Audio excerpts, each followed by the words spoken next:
चलें जी, वेलकम जी। आज का हमारा लेक्चर जो है, हम ऑलमोस्ट बैकएंड पढ़ तो नहीं चुके, लेकिन आपको एटलीस्ट आइडिया हो गया कि बैकएंड में हम कैसे कोड करते हैं और बैकएंड को कैसे हम क्लाइंट से रिक्वेस्ट भेजते हैं और सर्वर उस रिक्वेस्ट को रिसीव करता है, इंटरप्रेट करता है, उसको राउट करता है to the specific resource and then response जो है वो क्लाइंट की तरफ वापस भेजता है। तो आज हम डेटाबेस को टच करेंगे। इनफैक्ट शुरू ही डेटाबेस से करेंगे, ताकि जो हम बैकएंड से मैनुअली खुद एक अरे बना के डाटा की वो फ्रंट एंड पे सेंड करते थे। What we are going to do instead is कि we are going to talk about databases and then we will store some records into the database. तो फिर हम क्लाइंट से रिक्वेस्ट करेंगे सर्वर को, तो सर्वर जो है वो डेटाबेस से डाटा लाके हमें देगा। आई होप कि ये सारा फ्लो आपको पता लग चुका है। So let's straight away jump into the databases. वैसे रिएक्ट की एप्लीकेशन के साथ ये इनफैक्ट ये जब फुल स्टैक या मन स्टैक एप्लीकेशन आप कर रहे हैं ना, तो इसमें मन में जो एम आता है वो मोंगोडीबी आता है। लेकिन जरूरी नहीं है कि आप इस एप्लीकेशन में या जब आप रियल लाइफ में प्रोजेक्ट बनाएं तो मोंगोडीबी डेटाबेस ही यूज करें। आप माईएसक्यूएल डेटाबेस जो नॉर्मल ट्रेडिशनल है वो भी यूज कर सकते हो। आप पोस्टग्रेसक्यूएल एक डेटाबेस है बड़ा फेमस, वो भी यूज कर सकते हो। आप मोंगोडीबी तो ऑब्वियसली कर ही सकते हो। इसके अलावा काफी सारे, मतलब almost any type of databases can be used जिसमें आप अच्छे हो। चॉइस होती है बिल्कुल। तो अल्टीमेट पर्पस ये होता है कि हमने रिकॉर्ड्स को डेटाबेस में सेव करना है। अब नॉर्मली और जनरली ये समझा जाता है कि no SQL database is fast, efficient, scalable और मतलब इसके बहुत सारे और भी काफी तारीफें हैं। तो हम जो इस्तेमाल करेंगे मोंगोडीबी इस्तेमाल करेंगे। और MongoDB is a no SQL database. No SQL database का क्या मतलब है, आज हम यहीं से शुरू करेंगे। अ, और फिर मैं let's see something in action कि हम मोंगोडीबी क्यों इस्तेमाल करेंगे। पहले तो आप इसकी ऑफिशियल वेबसाइट नोट कर लें, mongodb.com। ठीक है, हमने यहाँ से एक टूल डाउनलोड करना है। उससे पहले मैं यहाँ पे एक चीज लिखता हूँ कि हु यूजेस मोंगोडीबी। मतलब जब आप एक कोई चीज इस्तेमाल कर रहे होते हैं तो आपको पता होना चाहिए कि मोंगोडीबी जो है वो कौन कौन इस्तेमाल करता है, यानी कौन कौन सी कंपनीज में इस्तेमाल होता है, ताकि इसकी इंपॉर्टेंस और इसकी वैल्यू और इसकी वर्थ का अंदाजा हो सके। ये मोंगोडीबी की ऑफिशियल वेबसाइट है। मैंने सिंपली लिखा mongodb.com हु यूजेस मोंगोडीबी। तो यू कैन सी ये Forbes, Toyota, Sonoma and there is a long list of big companies, international companies जो कि मोंगोडीबी को इस्तेमाल करती हैं। कईयों के नाम आपने सुने होंगे, कईयों के नहीं सुने होंगे। सैप एक बड़ी फेमस प्रोडक्ट है। सिस्को का नाम सुना होगा आपने, एडोबी का सुना होगा आपने, ये ईए स्पोर्ट्स या गेमिंग है गालिबन, इसका सुना होगा आपने। ये सारी टेक्नोलॉजीज। फिर एस्ट्राजेनेका, ये फार्मास्यूटिकल कंपनी है काफी बड़ी। ईबे बहुत बड़ा ई कॉमर्स जाइंट है। गूगल खुद।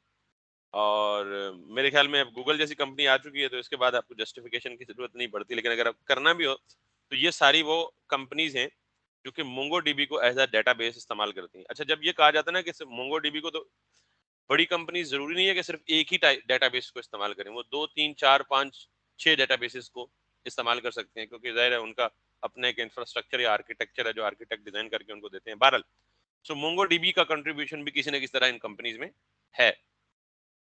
सो विद दैट थिंग आपने सिंपली क्या करना है, मोंगोडीबी की ऑफिशियल वेबसाइट पे जाना है।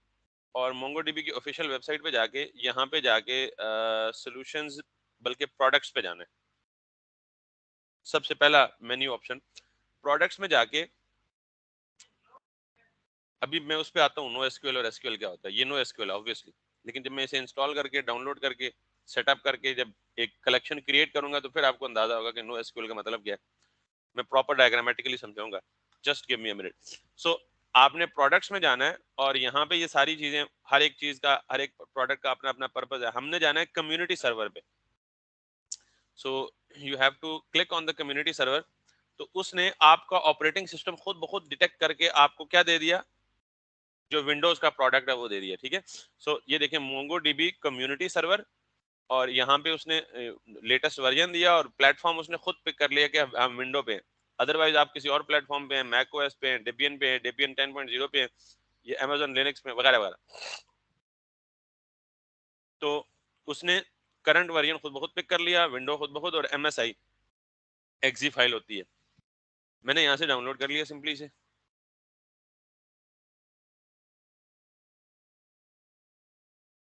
जितनी देर में ये डाउनलोड होता है हम थोड़ी सी इसकी थ्योरी जो है वो डिस्कस कर लेते हैं, ठीक है।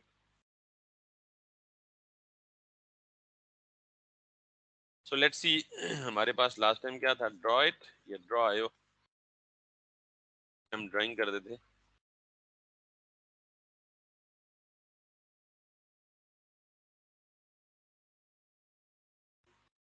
ये तो डायग्राम है,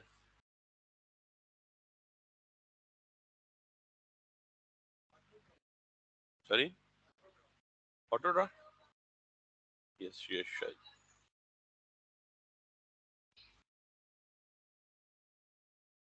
यस।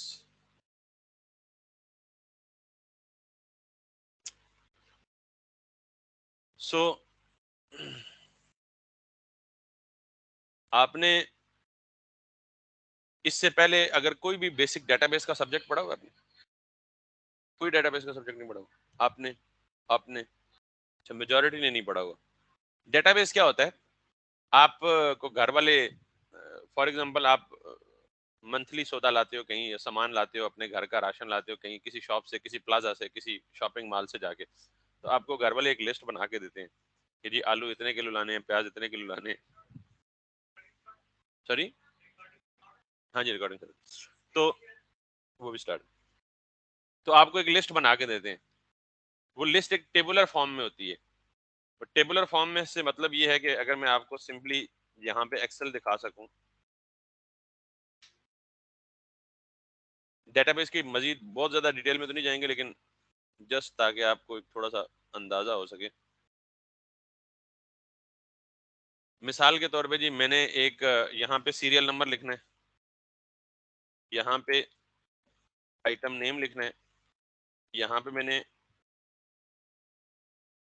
क्वांटिटी लिखनी है, और इट, तो यहाँ पे मैं लिखता हूँ जी 1, इसी तरह 2, 3, 4, 5, 6, और यहाँ पे लिखता हूँ फॉर एग्जांपल ऑनियन, यहाँ पे लिखता हूँ जी टोमेटो, यहाँ पे लिखता हूँ जी टोमेटो, यहाँ पे लिखता हूँ जी गार्लिक, यहाँ पे लिखता हूँ जी कुछ भी व्हाट्सएवर, ज्यादा सब्जियों के नाम भी नहीं आते ना। सो यहाँ पे लिखता हूँ जी, इसको मैं लिखता हूँ जी 1 kg, इसको भी लिखता हूँ जी 5 kg, इसको भी लिखता हूँ जी 5 kg, इसको भी लिखता हूँ जी 1.5 kg, ओनली 0.5 kg। तो ये एक लिस्ट बन गई है, लेकिन इस लिस्ट का एक खास फॉर्मेट है टेबुलर फॉर्म में। तो ये जो डाटा की रिप्रेजेंटेशन है, ये डाटा को स्टोर करने का वे है इन the form of tables. Tables क्या होते हैं, collection of rose and columns. ये एक सिंपल सादा तरीन डेटाबेस की मिसाल है।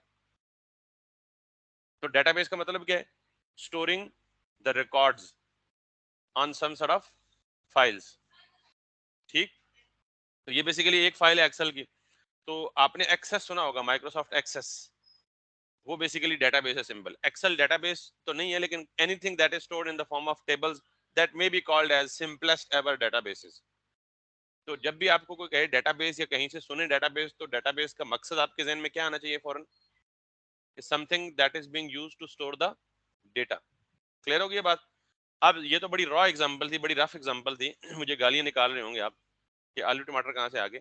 बहरहाल, अब लेट्स सपोज कि हम ई कॉमर्स की एक साइट बना रहे हैं, और ई कॉमर्स पे जितने भी प्रोडक्ट्स हैं वो कहीं ना कहीं स्टोर्ड है ना, तो वो बेसिकली बैकएंड में डेटाबेसेस में स्टोर्ड होते हैं। बिल्कुल इसी तरह उनके कॉलम नेम्स होते हैं। मिसाल के तौर पे मैं ये कहता हूँ जी कि यहाँ पे प्रोडक्ट की आईडी है, यहाँ प्रोडक्ट टाइटल है या नेम है, यहाँ प्रोडक्ट की डिस्क्रिप्शन है, यहाँ प्रोडक्ट की प्राइस है, और यहाँ प्रोडक्ट की क्वांटिटी है, कितनी क्वांटिटी अवेलेबल है शॉप पे, ठीक। तो मिसाल के तौर पे ये आईडी कुछ इस तरह से, लॉन्ग सी आईडी दे दी मैंने। ये मैंने दे दिया जी रिस्ट वॉच, ये मैंने दे दिया दी सम गुड वॉच और समथिंग लाइक दैट। इसको मैंने दे दिया जी ये है 3,000 रुपए की और इसकी क्वांटिटी हमारे पास 5 पड़ी हुई है। तो इसका मतलब ये है कि what I am doing is, अब ये एक प्रोडक्ट है, इस तरह के ई कॉमर्स साइट पे हजारों प्रोडक्ट्स जो है वो आ सकते हैं। तो ये पूरा का पूरा टेबल एक किसको रिप्रेजेंट करेगा? प्रोडक्ट्स को। सिमिलरली एक दूसरा टेबल है जिसमें सारे के सारे रिकॉर्ड किसके पड़े होंगे? यूजर्स के। सिमिलरली एक तीसरा टेबल है जिसमें सारे के सारे किसके रिकॉर्ड पड़े होंगे? ऑर्डर्स के। तो यूं आपके जितनी भी एंटिटीज होती हैं उन सारी एंटिटीज के अलग अलग टेबल्स बनते हैं और उन टेबल्स में रिकॉर्ड सेव होते हैं और फिर हमारी जो एप्लीकेशन होती है, जो हमने बैकएंड लिखा है, वो एप्लीकेशन डेटाबेस को जाके रिकॉर्ड की रिक्वेस्ट करती है और डेटाबेस उसको रिकॉर्ड देता है और वो फिर फ्रंट एंड को सर्व करता है और यूं हमें वो वेब पेज पे सारा कुछ दिख रहा होता है। तो ये डेटाबेस की सादा तरीन एक्सप्लेनेशन है। अब दो तरह के डेटाबेसेस कॉमन है, एक को हम कहते हैं एसक्यूएल और एक कहते हैं नो एसक्यूएल।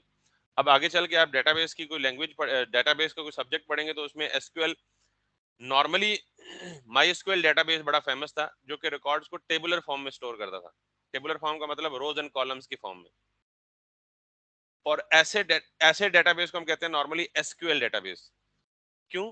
क्योंकि उनमें से डेटा फेच करने के लिए, डेटा स्टोर करने के लिए एक लैंग्वेज रिक्वायर्ड होती है, एसक्यूएल, स्ट्रक्चर्ड क्यूरी लैंग्वेज। तो ऐसे तमाम डेटाबेसेस जिनमें ऑपरेशन परफॉर्म करने के लिए हमें क्यूरी लैंग्वेज चाहिए होती है, उसको हम क्या कहते हैं? SQL, structured query language. तो हम कहते हैं एसक्यूएल या रिलेशन बेस्ड डेटाबेस, टेबल को रिलेशन भी कहते हैं। अब in comparison to that we have another database which is no SQL database. और नो एसक्यूएल डेटाबेस क्या होता है? जिसमें रिकॉर्ड्स इस तरह टेबुलर फॉर्म में स्टोर नहीं होते, रोज और कॉलम, ये रो है ये कॉलम है, ये तो पता ही है आपको। तो नो एसक्यूएल डेटाबेस में रिकॉर्ड टेबुलर फॉर्म में स्टोर, बल्कि ऑब्जेक्ट की शक्ल में स्टोर होते हैं। जैसे ऑब्जेक्ट आपने देखा है ना, ये जेसन फॉर्मेट देखा है ना, बिल्कुल इसी शक्ल में डेटाबेस में रिकॉर्ड सेव होते हैं। अगर जेसन फॉर्म में या जेसन की तरह दिखने वाली शक्ल में डेटाबेस में रिकॉर्ड सेव हो तो हम उसे क्या कहेंगे? ये no SQL database. Let's have a comparison from the Google as well. मैंने यहाँ पे एसक्यूएल वर्सेस नो एसक्यूएल, वैसे ये सारी चीजें आप देख सकते हैं कि कौन सा डिफरेंस है, कौन सा बेटर है, क्या प्रोज एंड कॉन्स हैं। ये सारी चीजें आप फ्री टाइम में स्टडी कर सकते हैं जस्ट टू बी मोर।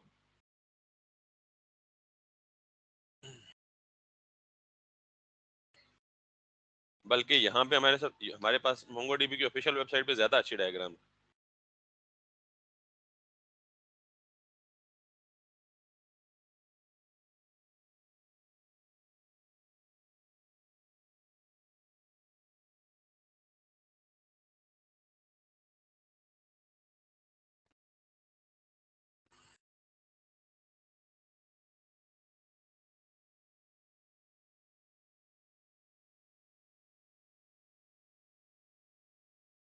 एक बड़ी जबरदस्त डायग्राम थी इसकी ऑफिशियल वेबसाइट वही, जो मुझे ढूंढनी पड़ेगी, वो मिल जाती तो बहुत अच्छा होता।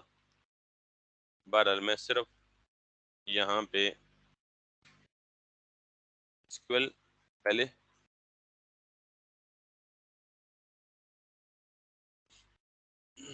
या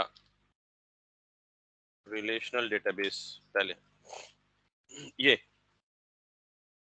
तो रिलेशनल डेटाबेस में जो इन्फॉर्मेशन है वो किस फॉर्म में स्टोर होती है? टेबुलर फॉर्म में। ये देखें, एक टेबल, दूसरा टेबल, तीसरा टेबल, चौथा, पांचवा, छठा, 10, 100, 20। Complexity, based on complexity of system, database consist of huge number of tables. और फिर वो टेबल आपस में लिंक हो सकते हैं। मिसाल के तौर पे एक आप यूनिवर्सिटी मैनेजमेंट सिस्टम बना रहे हैं, तो यूनिवर्सिटी में एक टेबल में आपने क्या स्टोर करना है? टीचर्स का रिकॉर्ड। जितने भी टीचर्स हैं पूरी यूनिवर्सिटी में वो सारे एक टेबल में जाएंगे। दूसरा टेबल बनेगा, वो सारा का सारा किसका बनेगा? स्टूडेंट्स का रिकॉर्ड। तीसरा टेबल बनेगा, हो सकता है लाइब्रेरी, बुक्स, ठीक है, फिर एडमिन, यानी बहुत सारे टेबल्स बन सकते हैं। फिर उन टेबल्स का आपस में रिलेशन होगा कोई ना कोई, यानी स्टूडेंट और टीचर का आपस में क्या रिलेशन है? Teachers teachers the students. फिर रिलेशनशिप की टाइप्स होती हैं, one to one, one to many, many to many, वगैरह वगैरह। ठीक है, तो कहने का मतलब सिर्फ ये है कि रिलेशनल डेटाबेस या एसक्यूएल, स्ट्रक्चर्ड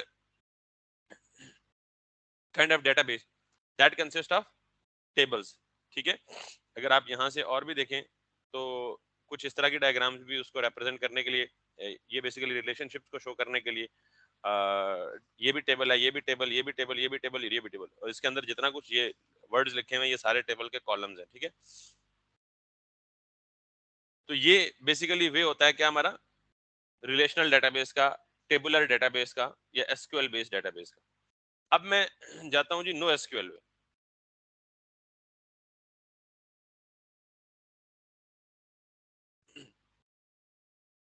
तो जो नो एसक्यूएल डेटाबेस होता है जिसको हम अभी पढ़ने लगे हैं ऑब्वियसली, उसमें रिकॉर्ड्स टेबुलर फॉर्म में स्टोर नहीं होते, ठीक है।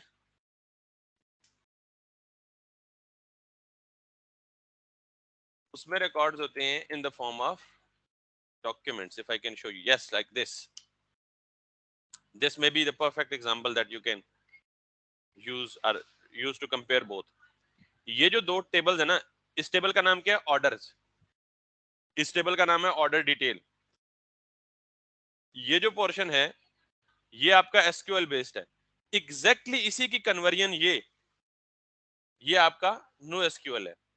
मोंगोडीबी में डेटा इस तरह स्टोर होता है, और ये आपको शक्ल नजर आ रही है, it's like an object starting with करली ब्रैकेट, एंडिंग एट करली ब्रैकेट, और बीच में की वैल्यू पेयर, और फिर नेस्टेड ऑब्जेक्ट की और उसकी वैल्यू में फिर एक अरे, और उस अरे के अंदर फिर एक ऑब्जेक्ट। तो ये स्टाइल होता है बेसिकली नो एसक्यूएल में डाटा स्टोरेज का। और एसक्यूएल में डाटा स्टोर करने के लिए आपको टेबुलर फॉर्म में डाटा की स्टोरेज करनी पड़ती है, ठीक है। आई थिंक इतनी एक्सप्लेनेशन काफी है, बाकी जब मैं थोड़ा सा आगे चलूंगा तो आपको, बट ये this is the perfect example. तो अब इसको हम करते हैं क्लोज, और यहाँ जाते हैं। अब इस डायग्राम की जरूरत भी नहीं रही क्योंकि मैंने आपको इमेजेस दिखा दी। नाउ लेट्स सी, मैं जो सेटअप डाउनलोड करना था वो हो चुका, मैं अब इसको इंस्टॉल कर लेता हूँ और फिर इसमें प्रैक्टिकली करके दिखाता हूँ कि कैसे इसमें डाटा स्टोर होता है। तो लेट्स रन इट।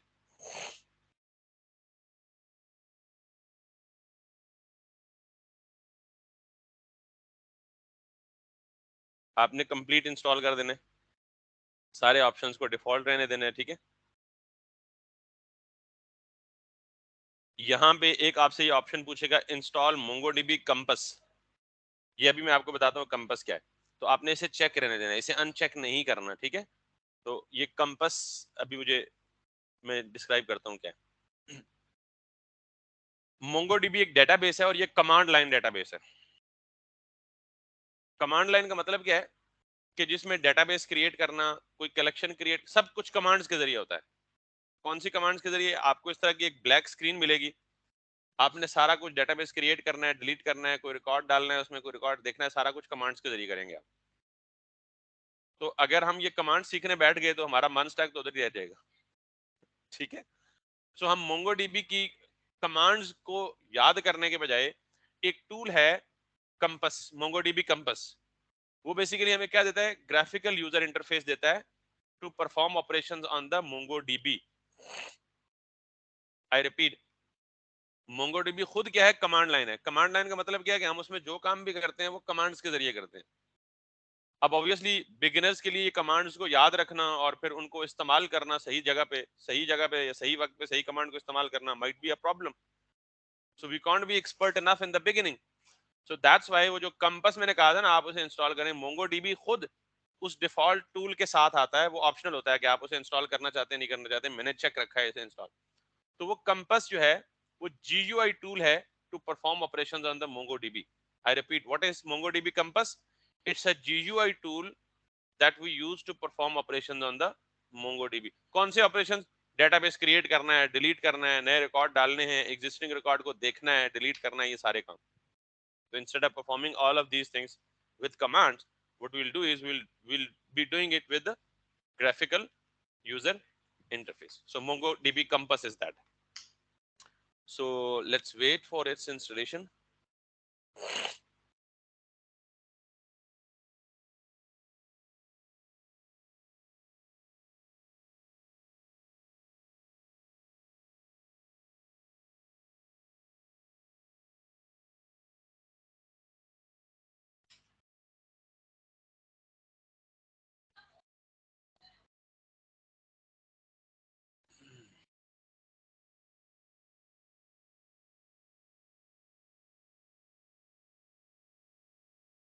ये चीज ढूंढ रहा था मैं, याद आ गई। ये देखिए, ये एसक्यूएल है। एसक्यूएल में स्टूडेंट का टेबल है, मार्क्स का टेबल है, स्कूल डिटेल का टेबल है और रिजल्ट का टेबल है, या रिजल्ट सॉरी, इन तीनों में से ये निकाला है उसने एक नया व्यू कि इसमें आधी इंफॉर्मेशन स्टूडेंट के टेबल से आ रही है। एक मिनट, ये इंस्टॉल,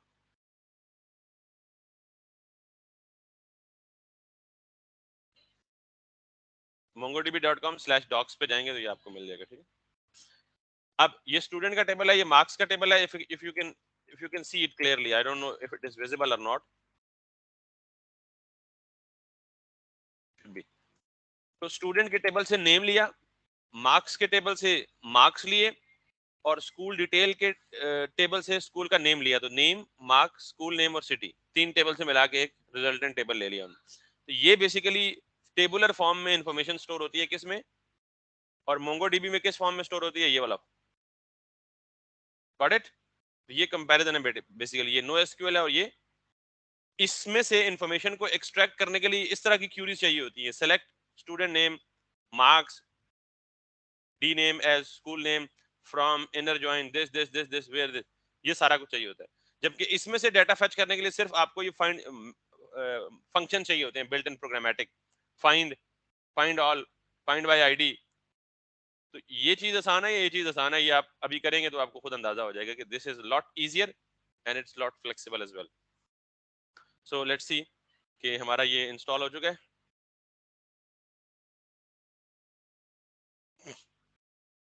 मैं इसको बंद कर देता हूँ। अब जब इंस्टॉल हो जाएगा तो यहाँ पे आप देखें क्या है, मोंगोडीबी। मोंगोडीबी नहीं आया, हालांकि इंस्टॉल वो भी हुआ है, लेकिन हम उसे यूज किससे करेंगे, मोंगोडीबी कंपास से करेंगे। मैंने इसे क्लिक किया,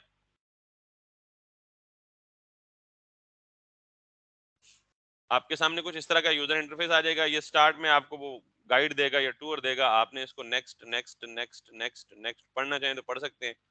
ये बेसिकली वो सारी गाइडलाइन दे रहा है जो हम करेंगे, और अगर आपको ना समझ आए तो आप इसको भी पढ़ के कर सकते हैं उसके बाद, क्लास के बाद। Get started. ये इंटरफेस जब आप फर्स्ट टाइम के बाद जब भी खोलेंगे ना मोंगोडीबी कंपास, तो आपको ये इंटरफेस मिलेगा, ठीक है। इसमें रिसेंट में कुछ नहीं आ रहा, फेवरेट्स में कुछ भी नहीं, यहाँ पे आपको कुछ भी नहीं दिख रहा सिवाय एक कनेक्ट बटन के। आपने इस इनपुट बॉक्स में कुछ भी इंटर नहीं करना, इसे खाली रहने देना, और किस पे क्लिक करना है, कनेक्ट पे क्लिक करना है। जब आपने कनेक्ट पे क्लिक किया तो यहाँ देखिए वो कह रहा है लोकल होस्ट 27017। अब ये डेटाबेस भी पोर्ट पे चलता है। लोकल होस्ट 3000 पे हमारी बाय डिफॉल्ट रिएक्ट की ऐप चलती है। लोकल होस्ट 5000 पे हमने बैकएंड की ऐप चलाई थी, किसी भी पोर्ट पे चला सकते हैं। ये कौन सी पोर्ट पे चल, ये इसकी डिफॉल्ट पोर्ट है, चेंज भी की जा सकती है, लेकिन बाय डिफॉल्ट ये किस पोर्ट पे चलता है। कोई आपसे पूछे ही कि मोंगोडीबी बाय डिफॉल्ट किस पोर्ट पे चलता है, तो 27017। अब बाय डिफॉल्ट देखें, इसमें तीन डेटाबेसेस हैं, एक का नाम एडमन है, एक का नाम कॉन्फ़िग है, और एक का नाम लोकल है। ये भी लिखे हुए हैं, एडमन, कॉन्फ़िग और लोकल। ये तीन डेटाबेस के नेम्स हैं। ये देखें ऊपर क्या सेलेक्ट हुआ है। तो बाय डिफॉल्ट कितने डेटाबेस हैं, ये तीन डिफॉल्ट आते हैं, इनके साथ आपने नहीं छेड़ना। आपको अगर अपना डेटाबेस चाहिए तो आपने खुद नया डेटाबेस क्रिएट करना है using this create database. Make sense? So मैं एक नया डेटाबेस क्रिएट कर, यहाँ से व्यू भी चेंज करके देख सकते हैं, ये इस तरह कार्ड व्यू देख सकते हैं या लिस्ट व्यू देख सकते हैं, जो भी है, ठीक है, whatever you feel is interesting for you. So मैं एक नया डेटाबेस क्रिएट करता हूँ, और हम बना रहे हैं क्या, टू डूज। तो मैं डेटाबेस का नाम भी क्या रखता हूँ, टू डूज। मैंने यहाँ पे रखा टू डूज। अच्छा, यहाँ तीन चीजें बड़ी इंपॉर्टेंट होंगी जिनका बार बार जिक्र आएगा। नंबर एक डेटाबेस, नंबर दो कलेक्शन, नंबर तीन फील्ड्स, सॉरी नंबर तीन डॉक्यूमेंट्स, नंबर चार फील्ड्स। ये चार बेशक कहीं लिख लें, नोट कर लें, रटा लगा लें, जैसे मर्जी कर लें। ये चार चीजें बहुत ज्यादा कॉमनली इस्तेमाल करनी है मैंने, इनफैक्ट मैंने ही नहीं करनी, होती ही बहुत ज्यादा कॉमन इस्तेमाल है। नंबर एक डेटाबेस,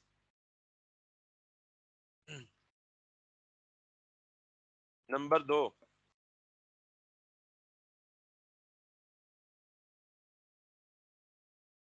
कलेक्शन, नंबर तीन ये डेटाबेस की टर्मिनोलॉजीज हैं, स्पेशली मोंगोडीबी के अंदर।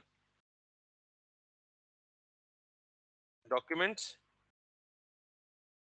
नंबर 4 फील्ड्स या फील्ड।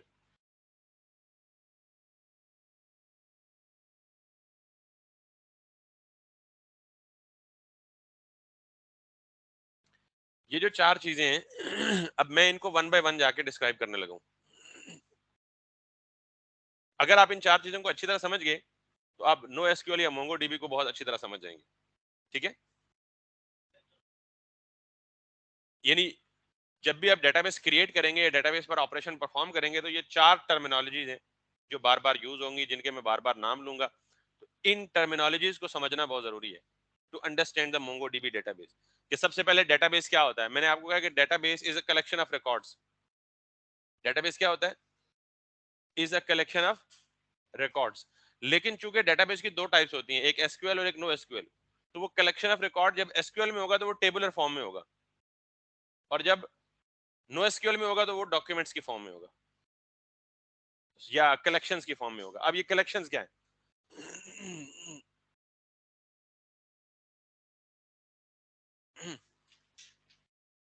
सबसे पहले मैंने डेटाबेस का नाम रखा टू डूज, और कलेक्शन का नाम भी क्या रखा? To do. ये कलेक्शन क्या है जरा मैं बताता हूँ। डेटाबेस क्रिएट हो गया। अब अगर मैं इसके अंदर आऊंगा तो इसके अंदर एक कलेक्शन बन गई है। अगर आप इसको यहां से देखें तो ये क्या है, ऊपर क्या सिलेक्टेड है? कलेक्शन। Got it. अगर मैं इससे पीछे जाऊं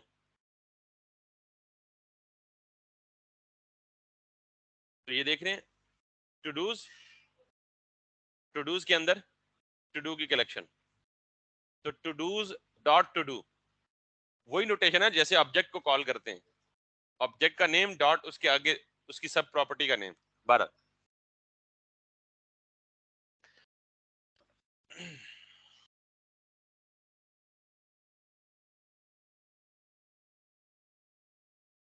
अब यहां आ जाए, मिसाल के तौर पे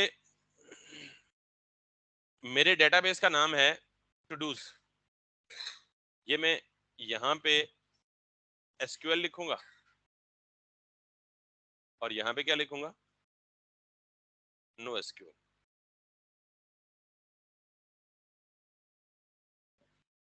एसक्यूएल में इंफॉर्मेशन कैसे स्टोर होती है? टेबुलर फॉर्म में। मिसाल के तौर पे टू डू की जो इन्फॉर्मेशन मैंने स्टोर करनी है वो पहली क्या है? आईडी है। दूसरा क्या है? टू डू का टाइटल है। तीसरा क्या है? उसकी डिस्क्रिप्शन है। चौथा उसका स्टेटस है, टू डू कंप्लीट है या नहीं है। और पांचवा है क्रिएटेड एड, कब क्रिएट हुआ टू डू। ये एक टेबल बन गया। अब यहाँ फॉर एग्जांपल आईडी 1 है इसकी, टू डू का title something this this this. ID 2 है नया टू डू, उसकी डिस्क्रिप्शन उसका स्टेटस उसका ये नया टू डू, उसका टाइटल उसकी डिस्क्रिप्शन उसका स्टेटस और उसकी क्रिएशन डेट। तो ये पूरा का पूरा क्या बन गया? एक टेबल बन गया। क्या बन गया? जिस टेबल, अच्छा ओवरऑल ये सारा कुछ किस में आ रहा है? एक डेटाबेस में आ रहा है। डेटाबेस का नाम मैंने क्या रखा जी? क्योंकि एक डेटाबेस में मल्टीपल टेबल्स हो सकते हैं, तो मैंने इसको रखा टू डूज। सॉरी स्पेलिंग गलत है। टू डूज ये क्या हो गया? DB, database. इसके अंदर एक टेबल है जिस टेबल को मैंने क्या नाम दे दिया? Todo. ये क्या है? टेबल है। टेबल है, बार बार बोल रहा हूं, टेबल। एक डेटाबेस में मल्टीपल टेबल्स हो सकते हैं। अब मैं मिसाल के तौर पे दूसरा टेबल लेता हूं यूजर का, कि ये टू डू किस यूजर ने क्रिएट की है, तो ये इस टेबल का नाम क्या दे दूंगा मैं? यूजर। ठीक है। तो यूजर के टेबल में क्या होगा? यूजर की सारी इंफॉर्मेशन, के आप कितने यूजर रजिस्टर्ड हैं, कौन सा टू डू किस यूजर ने क्रिएट किया है, वगैरह वगैरह। इसी तरह क्या होगा? आईडी हो गई, यूजर का नेम होगा, यूजर का ईमेल होगा, फोन नंबर होगा, कॉन्टैक्ट डिटेल होगी। तो एक डेटाबेस, उसके अंदर दो टेबल्स। 200 टेबल्स भी हो सकते हैं। तो ये टेबुलर फॉर्म में जितना काम भी हो रहा होगा ये किस में हो रहा होगा। अब इसी का मैं ऑल्टरनेट वर्जन इस्तेमाल करता हूं, देखिएगा आप फर्क। डेटाबेस, डेटाबेस के अंदर टेबल, टेबल के अंदर रोज और कॉलम्स,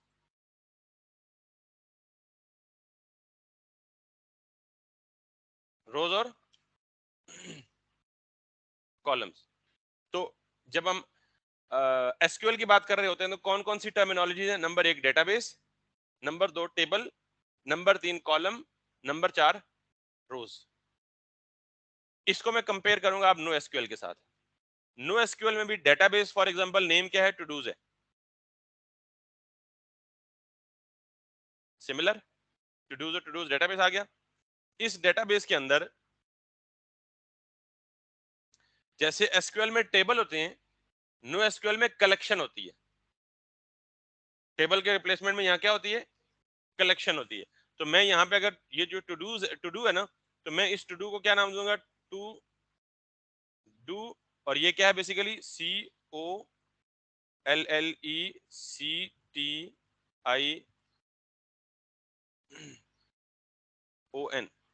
अच्छा, ये कलेक्शन कैसी होती है शक्ल में दिखने में,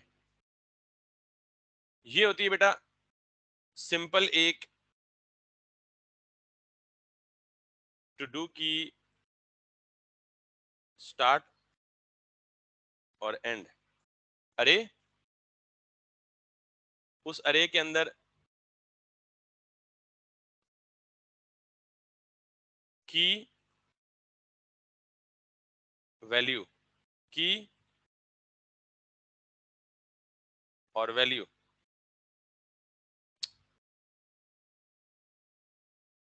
की वैल्यू पे फॉर्म में, ये एक ऑब्जेक्ट हो गया। इसी तरह दूसरा ऑब्जेक्ट, इसी तरह तीसरा ऑब्जेक्ट। तो ये तमाम के तमाम ऑब्जेक्ट्स होते हैं किसमें, कलेक्शन के अंदर। इन तमाम ऑब्जेक्ट्स को कलेक्टिवली क्या कहा जाता है, ये क्या है, और इस कलेक्शन का नाम क्या है, टू डूज।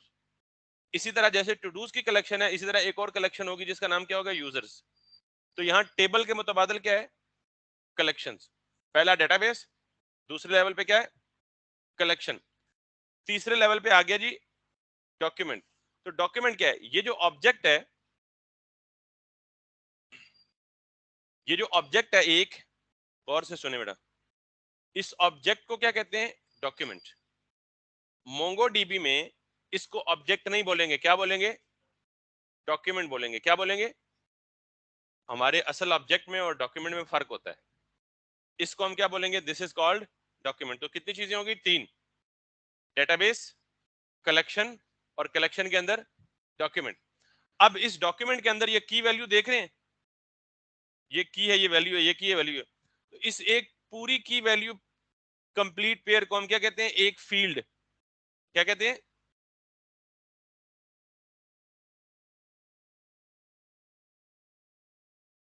मुश्किल काम है कोई। अगर यहां देखें डेटाबेस, डेटाबेस के अंदर मल्टीपल कलेक्शंस हो सकती हैं। एक डेटाबेस के अंदर मैनी कलेक्शंस हो सकती हैं। हर कलेक्शन के अंदर मैनी डॉक्यूमेंट्स हो सकते हैं, और एक डॉक्यूमेंट के अंदर बहुत सारी फील्ड्स हो सकती हैं। क्लियर होगी ये बात।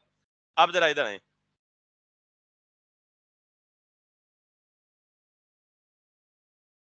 ये क्या है पूरा, यहां से लेके यहां तक, ये अरे नजर आ रही है। अरे का तो नाम ही नहीं लेना, डेटाबेस में अरे नहीं कहलाती। मैंने क्या बोला है, अच्छा मैं गालिबन ना इसको थोड़ा सा गलत कर चुका हूँ, इसको लेट्स करेक्ट इट। ये आप इसको भी ऑब्जेक्ट ही बोल दें, तो ऑब्जेक्ट्स इनसाइड ऑब्जेक्ट्स, ओवरऑल भी क्या है, एक कलेक्शन भी, ठीक है। 12। अब आपने सिर्फ यहां इस लेवल की बात करनी है, तो ये ऑब्जेक्ट क्या कहलाता है हमारे पास, डॉक्यूमेंट। और डॉक्यूमेंट के अंदर जो की वैल्यू पेयर है उसे क्या कहते हैं, फील्ड कहते हैं। अब जरा इसको देखें, ये क्या है हमारे पास पूरा, ये एक डॉक्यूमेंट है, यहां से स्टार्ट हो गया यहां तक, ये क्या है। अब इसे जावास्क्रिप्ट या कोड में इसको ऑब्जेक्ट बोलते हैं, इसी तरह की शक्ल होती है। मोंगोडीबी में इसे ऑब्जेक्ट नहीं बोलेंगे, क्या बोलेंगे, डॉक्यूमेंट। समझ आई बात। इस डॉक्यूमेंट के अंदर ये क्या है, आईडी एक फील्ड है, स्टूडेंट नेम दूसरी फील्ड है, स्कूल तीसरी फील्ड है। अब आप याद रखें, इस फील्ड के आगे फिर एक डॉक्यूमेंट है, नेस्टेड डॉक्यूमेंट्स क्या बोलते हैं, डॉक्यूमेंट के अंदर फिर डॉक्यूमेंट, जहां भी ये करली ब्रैकेट आ जाए ये क्या होगी, डेटाबेस की टर्म में वैसे ऑब्जेक्ट था। क्लियर होगी बात? ये क्या है, school ID, field field field field field field field. अब अगर आपको मैं कहूं कि स्कूल के डॉक्यूमेंट में कितनी फील्ड्स हैं, क्या कहेंगे आप? स्कूल के डॉक्यूमेंट में कितनी फील्ड्स हैं, कितनी है? 6। Common sense, 1 2 3 4 5 6। अब मैं कहूं कि ये जो पूरा एक डॉक्यूमेंट नजर आ रहा है इसका नाम नहीं है कोई भी, इस पूरे डॉक्यूमेंट में कितनी फील्ड्स हैं, क्या कहेंगे, कितनी? इस पूरे 4 डॉक्यूमेंट सर। 4। ऑनलाइन जिसने जवाब दिया शायान है या वैद, कौन है? शयान सर। शायान, गुड। 4 है बेटा, वो जो अंदर वाला है वो तो नेस्टेड है ना, जो मेन डॉक्यूमेंट है उसकी तो 4 है, कौन सी? आईडी, स्टूडेंट नेम, स्कूल और मार्क्स। वो जो अंदर है वो तो नेस्टेड है ना, उसकी तो अलग से काउंट होंगी, वो तो खुद अलग से डॉक्यूमेंट आ गया। मैं फील्ड्स की पूछ रहा हूं, मेन डॉक्यूमेंट की कितनी फील्ड्स हैं? 4। उनमें से एक फील्ड फिर एक डॉक्यूमेंट आगे जाके, उसकी कितनी फील्ड्स हैं? 6। इसी तरह मल्टीपल लेवल ऑफ नेस्टिंग हो सकती है। बात समझ आ गई है कि डॉक्यूमेंट क्या होता है, कलेक्शन क्या होती है, फील्ड क्या होती है? इसमें अब कंफ्यूजन नहीं होनी चाहिए। अगर अभी भी कंफ्यूजन है तो 2 मिनट में अभी भी सॉल्व हो जाती है, कोई मसला नहीं, अभी भी देर नहीं हुई। मैंने एक डेटाबेस क्रिएट किया जिसका नाम क्या रखा था, टू डूज। ये देखें यहां पे अगर आप आएंगे ना तो ये आपको दिखा रहा है 4 DBs, 4 डेटाबेसेस। कौन कौन से? एडमिन, कॉन्फ़िग, लोकल, 3 डिफॉल्ट होते हैं। ये कौन सा डेटाबेस है? Todos. इसको मैंने एक्सपैंड किया तो अंदर क्या पड़ा हुआ है, कलेक्शन। इस कलेक्शन का नाम क्या रखा है मैंने, टू डू।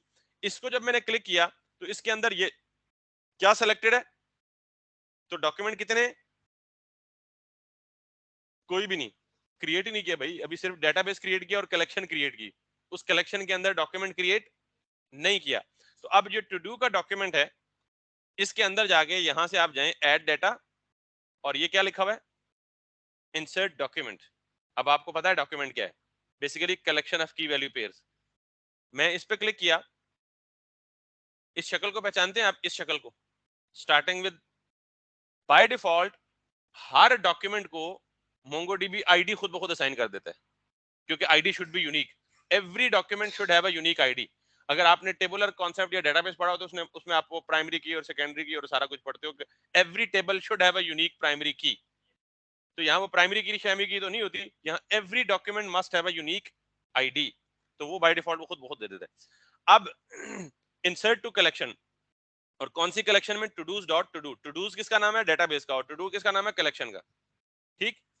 अब ये डॉक्यूमेंट आप इधर इंसर्ट करें या अंडरस्टैंडिंग के लिए इस व्यू में आ जाएं, यहां लेफ्ट साइड पे जाएंगे ना आप, तो एक प्लस का बटन आएगा, इस पे क्लिक करेंगे तो वो क्या कह रहा है, add field after ID. ID default आएगी, ऐड फील्ड, फील्ड पता नहीं क्या होती है। अब मैं इस पे क्लिक करूंगा तो ये की वैल्यू पेयर में मांग रहा है, वो कह रहा है फील्ड का नाम क्या होगा, मैं कहता हूं जी टाइटल। पहली आईडी तो उसने बाय डिफॉल्ट दे दी, तो मैंने क्या दे दिया, टाइटल। उसके अगेंस्ट डाटा क्या देना है मैंने, this is some test title. और इसकी डाटा टाइप क्या रखनी है, स्ट्रिंग रखनी है, अरे रखनी है, बाइनरी रखनी है, कलेक्शन रखनी है, कोड, डेट वगैरह वगैरह वगैरह, सारी डाटा टाइप्स को हम देखेंगे वेले टाइम में। फिलहाल ये क्या है, डाटा टाइप इसकी क्या होनी चाहिए, स्ट्रिंग। सो मैंने यहाँ पे क्या रखा, स्ट्रिंग। फिर आए, इसको क्लिक करके यहाँ आए, ये छोटा सा प्लस फिर नजर आ रहा है आपको, साथ क्रॉस भी आ रहा है। अगर इसको क्रॉस करना है, डिलीट करना है तो ये डिलीट हो जाएगी। अगर प्लस पे क्लिक करेंगे तो पूछेगा नहीं, ऐड फील्ड आफ्टर टाइटल। और क्या है मेरे पास, डिस्क्रिप्शन, और यहाँ पे आगे क्या लिखूंगा, this is some test description. इसके बाद प्लस पे क्लिक करें, फिर आए स्टेटस, और स्टेटस को ट्रू या फॉल्स रखना है। ट्रू, तो ट्रू फॉल्स क्या होता है, बुलियन होती है ना। तो यहाँ ट्रू का मतलब टू डू कंप्लीट है या नहीं कंप्लीट, ठीक है। तो नॉर्मली ये बुलियन स्टेटस होता है, यहाँ मैंने बुलियन दे दिया। फिर प्लस पे क्लिक करें, और डेट टाइम करना चाहें तो कर लें, हम नहीं कर रहे, सो रिमूव इट। यहाँ ये क्या मतलब, इंसर्ट, यानी ये डॉक्यूमेंट किस में इंसर्ट हो जाएगा, कलेक्शन में। कौन सी कलेक्शन में? टू डूज की कलेक्शन में। इंसर्ट आ गया। ये इसके डिफरेंट व्यूज हैं, ये इस तरह का व्यू है, ये उसी तरह का ऑब्जेक्ट का व्यू है। देखें, ID, title, description, status, this is called object. फिर टेबुलर फॉर्म में देखना चाहे तो टेबल फॉर्म में इस तरह नजर आएगा। ये सिर्फ टेबुलर फॉर्म में व्यू है, एक्चुअली ये स्टोर इसी ऑब्जेक्ट की फॉर्म में ही होता है। तो ये डिफॉल्ट आईडी, टाइटल जिसकी टाइप स्ट्रिंग है, डिस्क्रिप्शन जिसकी टाइप स्ट्रिंग है, और स्टेटस जिसकी टाइप बूलियन है। यहाँ से एडिट करना चाहें, कॉपी करना चाहें, क्लोन करना चाहें या डिलीट करना चाहें, ये सारे के सारे ऑपरेशन यहाँ हो सकते हैं। तो ये नॉर्मली ये सारे काम कैसे होते थे? कमांड्स के जरिए। ये हमें फैसिलिटी कौन दे रहा है? जीयूआई की कंपस, ग्राफिकल यूजर इंटरफेस की फैसिलिटी कौन दे रहा है? अगर ये सारे काम आप कमांड्स में करते तो आप तो आज ही भाग जाते भाईजान, साढ़े वास दी गेम नहीं कि पहले उधर अलग दिमाग खपाओ प्रोग्रामिंग में, इधर आगे अलग दिमाग खपाओ। लिहाजा इज इट सिंपल और नॉट? सिंपल है ना। अब आपने एक नया डॉक्यूमेंट इंसर्ट करना है, क्या करेंगे? दोबारा जाएं, इंसर्ट डॉक्यूमेंट जाएं, और यहां पे फिर इधर आए। अब TITLE टाइटल या फील्ड्स के जो नेम्स हैं वो हमेशा सेम रहते हैं, फील्ड्स की जो वैल्यूज हैं वो चेंज होती हैं, ये याद रखना है। जैसे टाइटल है तो जितने भी डॉक्यूमेंट्स आएंगे, हर एक डॉक्यूमेंट की टाइटल की फील्ड टाइटल ही रहेगी, आगे वैल्यू चेंज होगी। ये टाइटल ही रहेगा, ये चीज चेंज होगी, ये डिस्क्रिप्शन ही रहेगा, ये चीज चेंज होगी, ये स्टेटस रहेगा, ये चीज चेंज होगी। क्लियर होगी ये बात? क्लियर है या नहीं है? अच्छा, मैं इसी को कॉपी पेस्ट कर लेता हूँ, पता नहीं कॉपी पेस्ट होगा या नहीं। हाँ, क्लोन है, ठीक है। क्लोन का मतलब उसी तरह का एक नया बना रही है। अब फील्ड नेम तो सेम रहने, मैं सिर्फ क्या चेंज कर लेता हूँ एडिट करके, this is some test title 1, this is some test description 1, और ये 2। ठीक, दो डॉक्यूमेंट्स हो गए।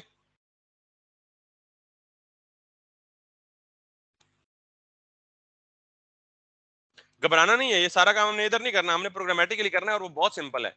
मैं सिर्फ डेटाबेस स्ट्रक्चर समझाने के लिए यहाँ पे आया हूँ। तो भी फॉल्स कर लेते हैं, फॉर एग्जांपल सारे ट्रू ना हो। तो अब आप देखें, वापस जाएं अगर डीबीज में,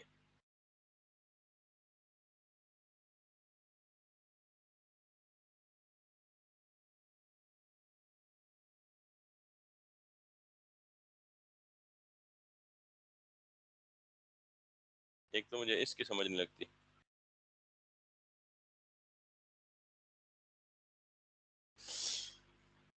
मेन था टू डूज, टू डूज क्या हमारा, सॉरी ये टू डूज क्या है? डेटाबेस। इसके इसके अंदर क्लिक करें तो क्या आ जाता है? टू डू की कलेक्शन। टू डू की कलेक्शन के अंदर क्या है? एक डॉक्यूमेंट, एक डॉक्यूमेंट नहीं, सॉरी डॉक्यूमेंट्स। और कलेक्शन के अंदर इस वक्त कितने डॉक्यूमेंट्स पड़े हुए हैं? 3। हर डॉक्यूमेंट के अंदर क्या है? फील्ड्स। ये पूरे डेटाबेस की टर्मिनोलॉजी है 4। समझ आ गई ये बात? अब since we know the database now we have to go back to the code and we have to link our code with this database, ताकि जितने भी रिकॉर्ड स्टोर होंगे वो कहाँ होंगे? डेटाबेस में, और डेटाबेस से जाएंगे सर्वर पे, सर्वर से जाएंगे क्लाइंट पे। क्लियर? यहां तक किसी को मसला है तो बता दें, नहीं मसला तो इसको मैं थोड़ी देर करने लगा हूं बंद। Let's come back to the, sorry मैंने लास्ट टाइम वो कोड डिलीट कर दिया था, तो मैं बगैर बोले जल्दी से वहां तक पहुंच जाता हूँ। ठीक है, एक दो राउट्स क्रिएट करके जब मैं डेटाबेस से लिंकेज करूंगा फिर मैं उसे एक्सप्लेन करूंगा। टू सो लेट अस,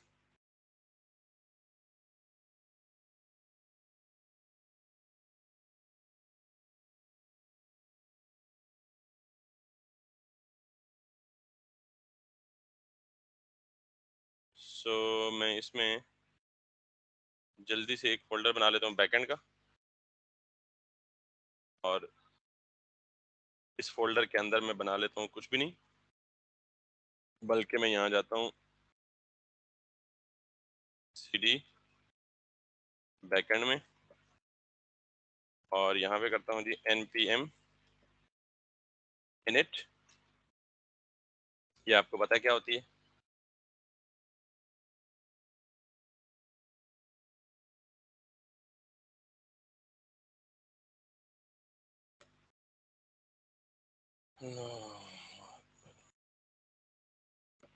ये भी आपको पता है क्या होती है? बाय डिफॉल्ट सारे ऑप्शन पूछ रहा है। package.json में जाके इसको मैं बोल देता हूँ सर्वर, और यहाँ पे एक सर्वर की फाइल भी बना देते हैं, server.js, और यहाँ आते हैं, इसको कह दीजिए npm i express और nodem नोडमोन। और कौन सी लाइब्रेरी हमने इंस्टॉल की थी? p o d y p a r s e r। अगर एक से ज्यादा लाइब्रेरी इंस्टॉल करनी है तो यूं कर सकते हैं आप, npm i install express space नोडमोन space body parser. मैं तीनों लाइब्रेरीज को बैक वक्त इंस्टॉल कर रहा हूँ।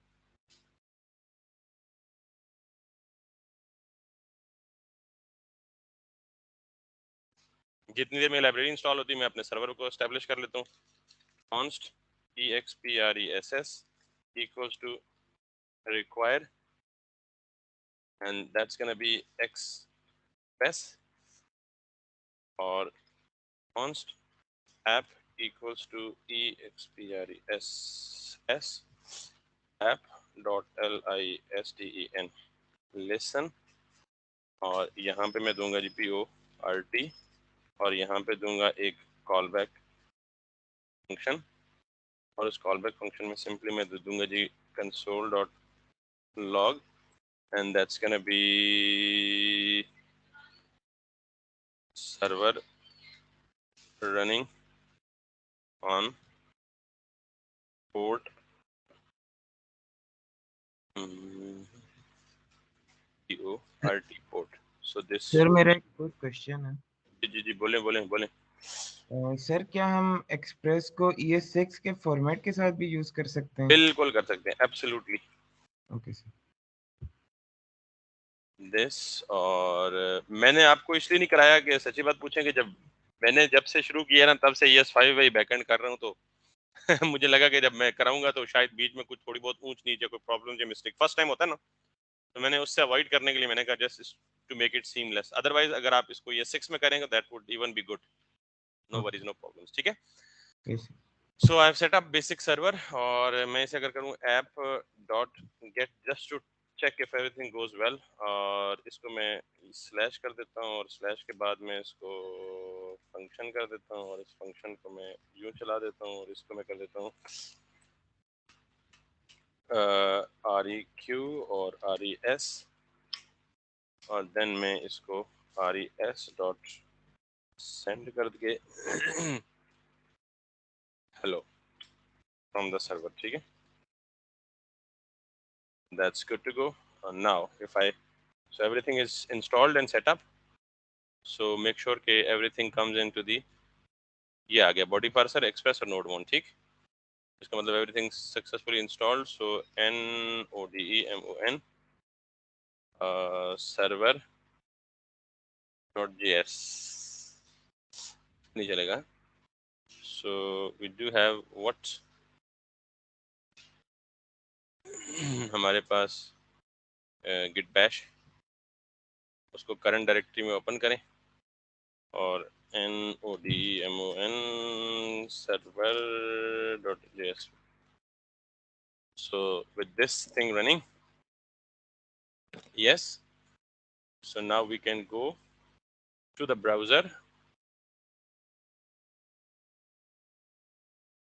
and we can hit our server with, while writing local host colon 5000, so hello from the server. So everything is set up. So instead of doing this, what we can do is we can use the postman for testing purpose rather than browser directly. Got it?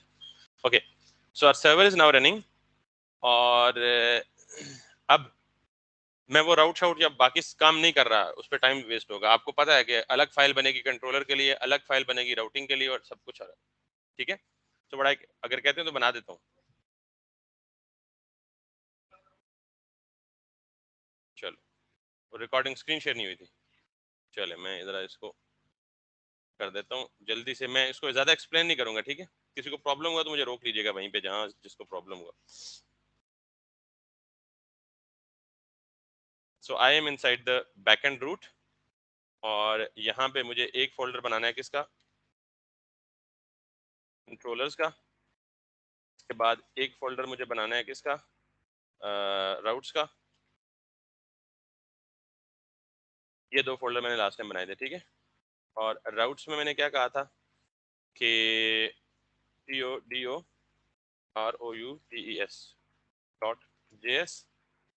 और इसमें भी मैंने ये कहा था कि हमें ये चीज़ चाहिए एक, और उसमें const ROUTER, इसको हमें कैसे चाहिए था, let's come into the express documentation, express JS, तो डेली एक्सप्रेस नहीं यार, express JS. So come back here, यहाँ से गाइड पे जाएं, राउटिंग पे जाएं, और जो हमने राउटिंग का तरीका इस्तेमाल किया था वो यहाँ सबसे एंड पे है, ठीक है? So I need to copy these two lines, yes, और जो राउट की फाइल है मैंने उसमें ये रख दिया, और इसमें मैंने ये रख दिया राउटर डॉट ROUTE राउट। अगर इसमें जाए जी, इसका पाथ अगर हो TODOS reduce with slash, then ये होगी गेट, और इसके हम क्या कहेंगे जी, get all TODOS todos. ये get all todos define ही नहीं है कहीं पे, ठीक? So we have to go to the controller, we have to make todos controller dot JS, और इसको EXPORTS exports dot get all, not all, todos, और इसको हम कह देते हैं जी लाइक दिस, REQRES, दिस, और इसको हम कर लेते हैं जी for the time being just RES dot send, और इसको कर लेते हैं जी get all todos. Make sense? ये एक्सपोर्ट हो गया, ये एक्सपोर्ट हो गए, हमें इसे इंपोर्ट करना पड़ेगा राउट्स के अंदर। सो हम क्या करेंगे यहाँ पे, कॉन्स्ट रिक्वायर, नहीं कॉन्स्ट, क्या रिक्वायर करना क्या है पहले ये तो देख लें। हमें मल्टीपल, एक से ज़्यादा चीज़ें रिक्वायर करनी है, और उनमें कौन सी चीज़ें रिक्वायर करनी है, पहली चीज़ तो ये जो यहाँ से एक्सपोर्ट हो रहा है उसको यहाँ इंपोर्ट कर लें, get all todos, make sure के स्पेलिंग दोनों के सेम है, ओके। अब रिक्वायर क्या करना है हमें, ये कहाँ से करना है, एक फोल्डर पीछे जाएं, कंट्रोलर में जाएं, और कंट्रोलर के अंदर टू डूज कंट्रोलर, उसके अंदर ये गेट ऑल टू डूज का फंक्शन डिफाइन, गॉट इट? अब मुझे माउंटिंग करनी है, सो माउंटिंग कहाँ पे करनी है मुझे, पहले तो मैं इस राउटर को भी एक्सपोर्ट कर लूँ, so MODULE module dot EXPO exports equals to ROUTER router. तो अब इस राउटर की फाइल को यानी टू डू राउट्स को सर्वर में इंपोर्ट करना है, so const require const todo ROUTES routes equals to require, and require में दिस राउट्स और टू राउट्स, मेक सेंस? इसकी माउंटिंग मुझे यहाँ करनी है, ऐप डॉट यूज, और दिस मैंने आपको कहा था कि ये /API/v1, आप माउंटिंग पाथ को भी दे सकते हैं। अगर ये रिक्वेस्ट, जो रिक्वेस्ट भी इस पे आए तो वो इसको रीडायरेक्ट कर दे किधर, टू डू राउट्स के अंदर। यहाँ तक समझ आ गई है? इसके बाद आपने ये भी कहा था कि ऐप डॉट यूज पे हाँ बी 40% को पहले रिक्वायर भी करना है, फिर obviously const BODY PARSER equals to REQU this, और इसको हम ये कहते हैं जी के BODY parser. So BO body parser, JSON dot body parser था या सिर्फ बॉडी पार्सर था, या बॉडी पार्सर डॉट जेसन था? Body parser dot JSON like this. Counting भी होगी, सब कुछ हो गया. अब जरा हम इस पाथ को हिट करके देखते हैं, स्लैश एपीआई स्लैश v1 और slash to do's. Let's see if it comes in action or not. Make sure server is running. Server is running on port this. So let's see slash API slash v1 slash DODOS. Get all to do's. So everything is up and running. अब before going anywhere, मैं पहले ये get all to do's भेजने के बजाय मैं क्या भेजूंगा, सर्वर से डाटा लाके, सॉरी डेटाबेस से कनेक्ट करता हूँ, कनेक्ट करके डाटा भेजता हूँ एक राउट में, फिर बाकी राउट्स की कंप्लीशन करेंगे. ठीक है. सो अब यहां से मुझे ये चीज नहीं भेजना, बल्कि डेटाबेस से टू डूज लाने हैं जो सेव है, और वहां से वापस सर्व करने हैं किसको, क्लाइंट को. सो यहाँ पे अब एक से दो नई रॉकेट साइंस जो है वो आपको समझनी है, अंडरस्टैंड करनी है. ये तो प्रीवियस टॉपिक है. अब सबसे पहला स्टेप ये है कि डेटाबेस की कनेक्टिविटी करनी है हमने अपनी बैकएंड की एप्लीकेशन के साथ. याद रखिएगा डेटाबेस एक अलग एप्लीकेशन है और हमारा बैकएंड एक अलग एप्लीकेशन है. तो इन दोनों को कम्युनिकेट करवाने के लिए सबसे पहला स्टेप क्या है, दोनों का आपस में लिंक एस्टैब्लिश करना, दोनों के आपस में क्या करनी, कनेक्टिविटी करनी. तो डेटाबेस की कनेक्टिविटी वैसे किसी फाइल में भी हो सकती है, मैं उसके लिए भी एक अलग फोल्डर बनाता हूँ और उस फोल्डर को नाम दे देता हूँ कॉन्फ़िग का. जरूरी नहीं है, इट्स चॉइस, इट्स प्रेफरेंस. तो मैंने एक कॉन्फ़िग का फोल्डर बनाया, इस कॉन्फ़िग के फोल्डर के अंदर मैंने एक नई फाइल बनाई, उस नई फाइल को भी मैंने क्या दे दिया, नाम db.js दे दें, ठीक, ताकि नाम से याद रहे कि db. अब यहाँ एक चीज और थोड़ी सी टेक्निकल है या थोड़ी सी समझने वाली चीज है. याद रखिएगा कि if I move it and if I bring up the new page over here,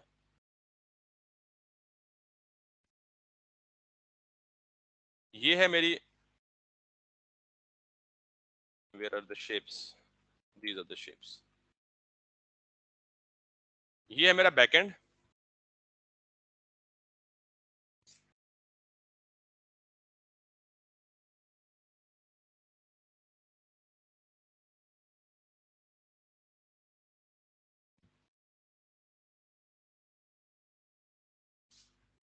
और ये है मेरा डेटाबेस.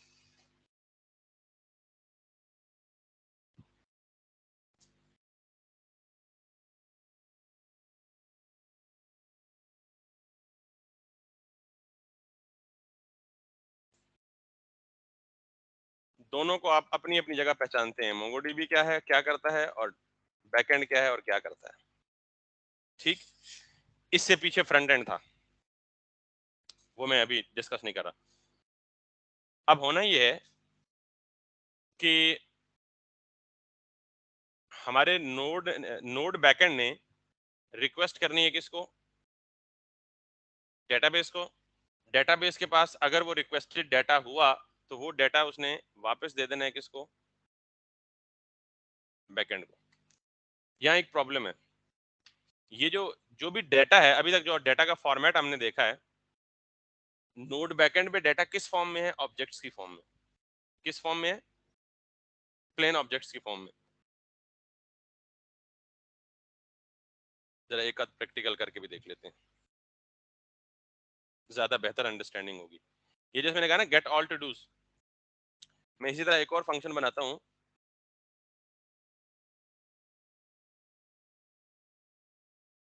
क्रिएट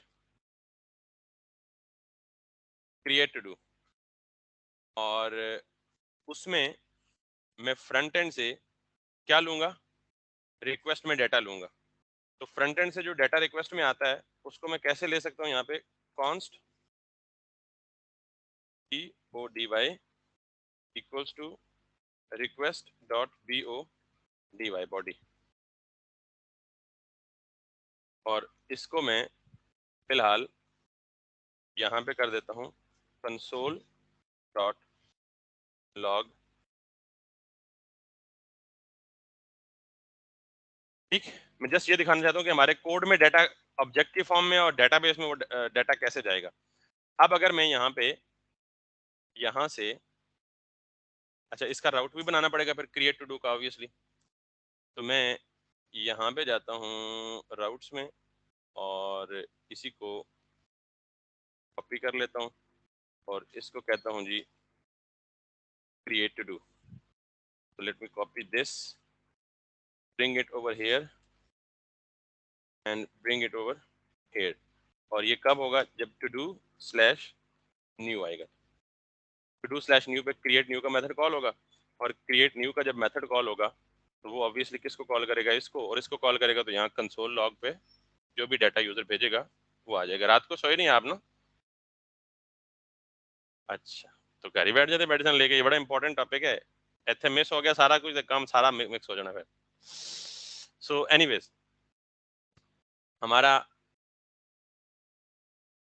मैं जरा इनको साइड बाय साइड कर लेता हूँ ताकि मुझे कंसोल पे नजर आए जो चीज मैं देखना चाहता हूँ। ठीक है, बॉडी जो है मुझे यहाँ कंसोल पे दिखेगी।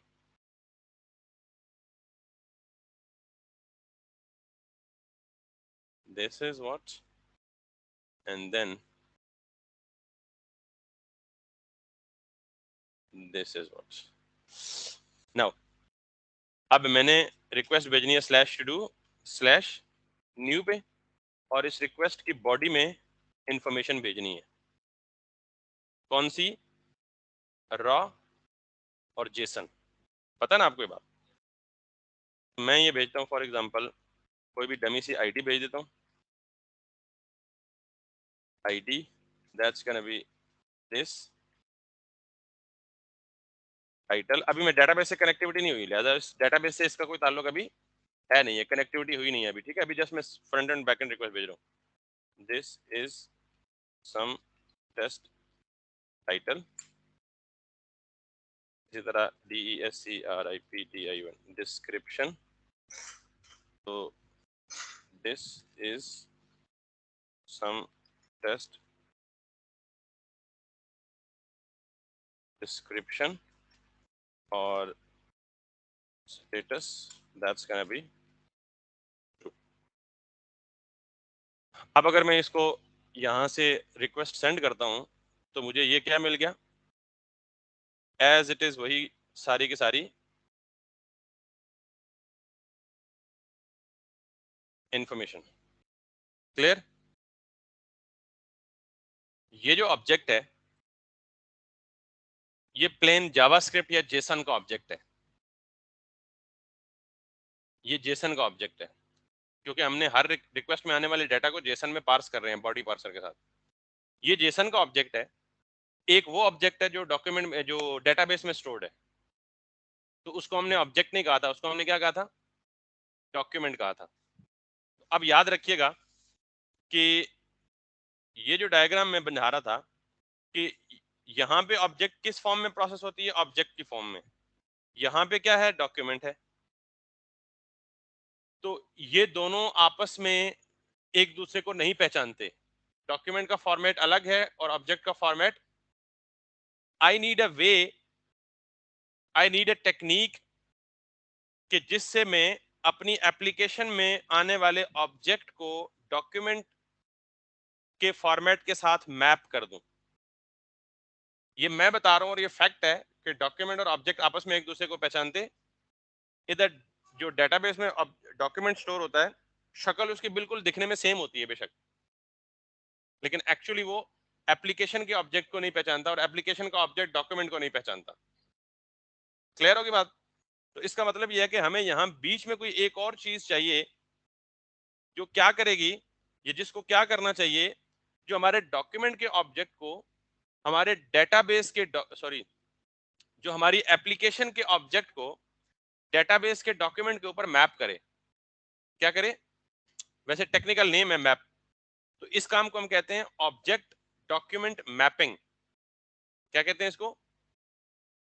जिसको शॉर्ट फॉर्म में बोलते हैं ओडीएम। क्या बोलते हैं? तो ये एक टूल है और उस टूल का नाम भी ऑब्जेक्ट डॉक्यूमेंट मैपर है।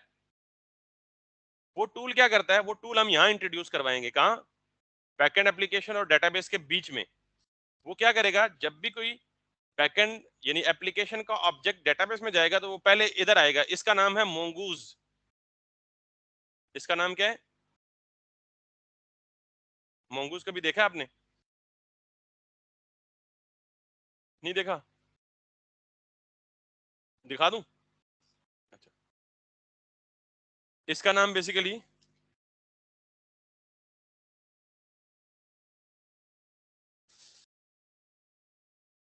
देख लिया, ये मोंगूज है।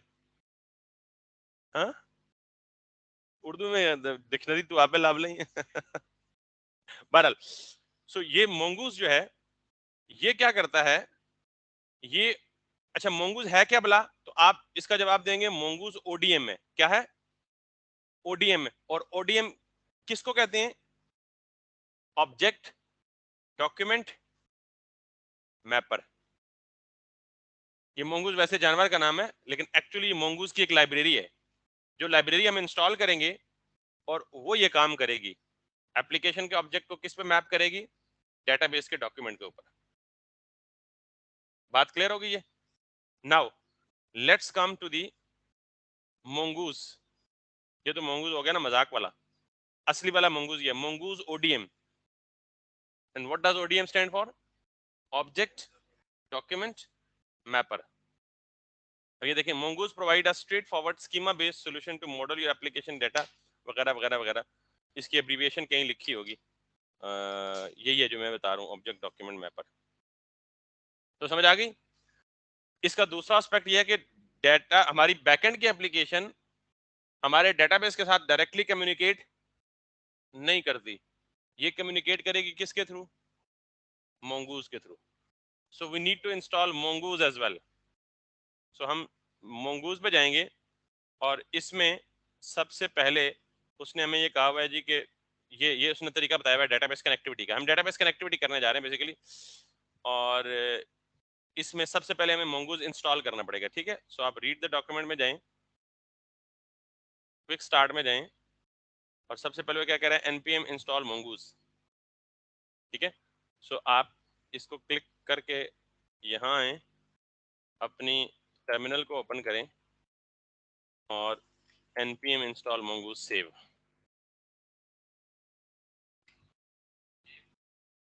सेव का क्या काम है?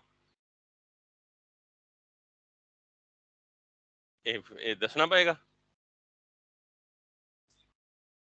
ये बताया हुआ है। क्या करता है? ये जेसन में एज ए डिपेंडेंसी इसको ऐड कर देता है।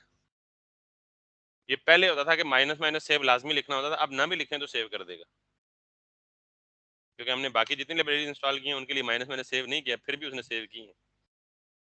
ठीक है, तो एक एक गल दूसरी बारी नहीं पूछी था। Anyways, so this is how हमने मोंगूज इंस्टॉल कर लिया, और अब हम जाते हैं जी इस मोंगूज को इस्तेमाल करने के लिए। अब हम वापस आते हैं डीबी पे। ये सारा फसाद किसके लिए था?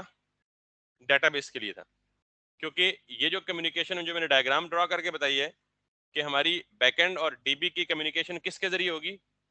मोंगूज के जरिए होगी। और वो कैसे होगी? सबसे पहले कम्युनिकेशन तो तब होगी जब कनेक्शन होगा।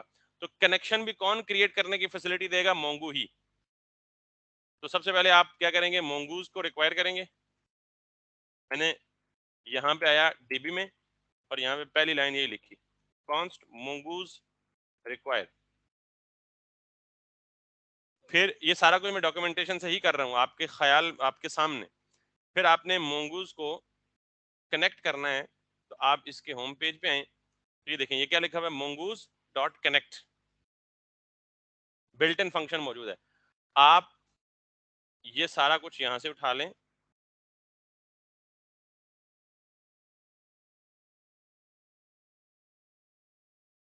बस डेटाबेस कनेक्टिविटी होगी, मुश्किल है। mongoose डॉट कनेक्ट, और यहाँ पे आपको अपने डेटाबेस की यूआरएल देनी होती है, और यूआरएल इसी फॉर्मेट में होती है, mongodb :localhost, आपका डेटाबेस इसी पोर्ट पे रन कर रहा है, याद है आपको? स्लैश, यहाँ पे आप अपनी कलेक्शन का नाम देते हैं, डेटाबेस का नाम देते हैं, क्या देते हैं? क्लियर? अब जरा ये इंपॉर्टेंट बात है कि आपको ये जो काम था कि MongoDB में खुद जाके डेटाबेस क्रिएट करना, कलेक्शन क्रिएट करना, रिकॉर्ड क्रिएट करना, ये आज के बाद कभी नहीं करेंगे आप। या आज के बाद यहाँ आके कभी सारा कुछ किसके जरिए होगा? कोड के जरिए होगा। ये समझ तो आ गई है ना कि यहाँ कैसे काम होता है। तो मैं इसको जाके डिलीट करने लगा। ये डिलीट जब करते हैं तो सिक्योरिटी वार्निंग के लिए कहते हैं जी ये नाम एंटर करो ताकि पता लगे तुम असली बंदे हो, डिलीट कर। तो मेरे पास वो जो डेटाबेस है वो क्या हो गया? डिलीट हो गया। हो गया डिलीट। अब इसको मैं कर रहा हूं बंद, और यहाँ टेस्ट के बजाय जो डेटाबेस मैं क्रिएट करना चाहता हूं उसका नाम दूंगा। तो मैं क्या कहता हूं? Todo DB.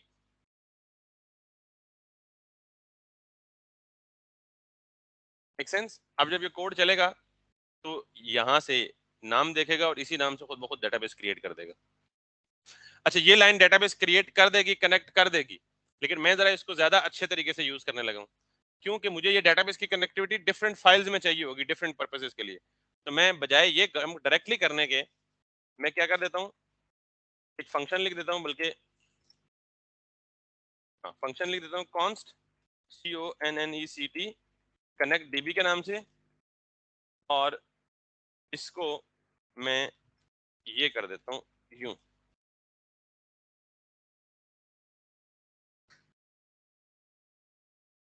Make sense? Try catch block पढ़ा है ना हमने? तो हमने कहा है कि जब भी हम किसी एक्सटर्नल कम्युनिकेशन से लिंक कर, एक्सटर्नल एप्लीकेशन से लिंक करते हैं, तो देर आर चांसेस कोई एरर आ जाए, कोई एक्सेप्शन आ जाए, कोई एप्लीकेशन क्रैश कर जाए। तो जब भी हम इस तरह का कोई कोड करते हैं तो हम किधर करते हैं?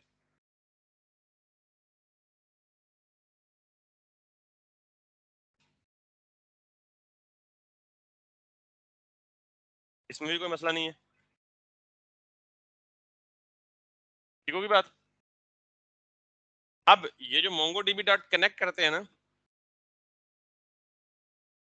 इसको मैं डॉट देन, ये भी आपने प्रॉमिस बेस्ड चीज पढ़ी होगी, डॉट देन पे ये एक कॉल बैक फंक्शन चलाता है, और मैं उस पर लिख देता हूँ जी कंसोल डॉट लॉग।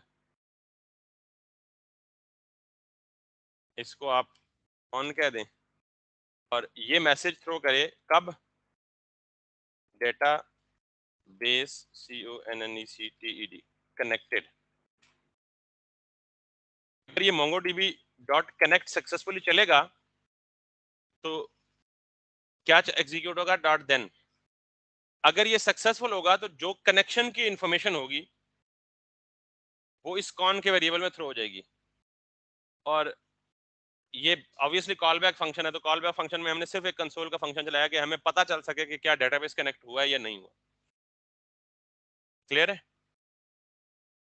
अब ये जो कनेक्ट डीबी का फंक्शन है, मैं इसको यूं लिखूं या EXPORTS एक्सपोर्ट्स डॉट करके लिखूं, क्योंकि मुझे ये कहीं दूसरी फाइल में यूज करना है, तो मैंने इसको क्या कर दिया? एक्सपोर्ट कर दिया। सिंपल, इस फंक्शन में किसी को मसला मसाइल तो नहीं है। मैंने ये चीज रटा, या इनफैक्ट डॉक्यूमेंटेशन से खुद ब खुद पिक की, डॉट देन खुद लगाया, जस्ट ताकि मुझे पता चल सके अगर ये लाइन प्रिंट हुई कंसोल पे तो इसका मतलब डेटाबेस कनेक्टिविटी सक्सेसफुल है, अदरवाइज सक्सेसफुल। ट्राई कैच क्यों दिया? क्योंकि जब भी मैं किसी दूसरी थर्ड पार्टी एप्लीकेशन के साथ कनेक्ट करता हूँ या लिंक करता हूँ तो पॉसिबल है कि एरर आ जाए, तो वो एरर कैचिंग के लिए मैंने कैच ब्लॉक यूज, ताकि मुझे कंसोल पे नजर आए कि क्या एरर है, अगर आया। That's it. अब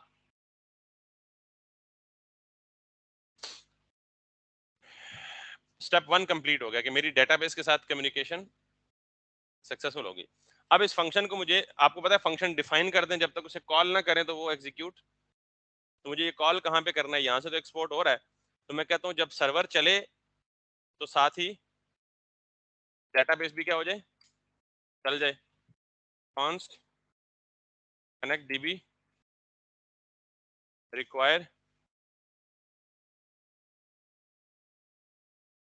config db। ये फंक्शन उसमें डिफाइन है और एक्सपोर्टेड है, तो यहाँ कॉल कर लें। अब जब सर्वर चलेगा तो ये मैसेज तो देगा ही देगा, सर्वर इज रनिंग, साथ में क्या देगा, डेटाबेस कनेक्टेड। अगर दिया तो उसका मतलब कनेक्टेड हो गया, ना दिया तो कनेक्ट, कोई फिर एरर देगा। Let's come back, there is a crash, ठीक। So let's rerun it to make sure.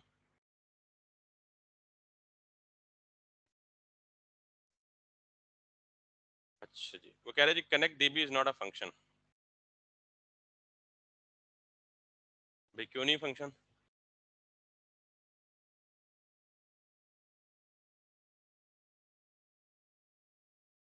अच्छा, एक्स्ट्रा चीजों को बंद कर दें और लेट्स गेट इनटू दी,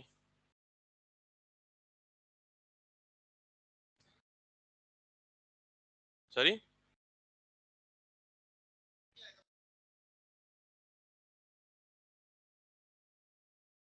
कहाँ आएगा भाई?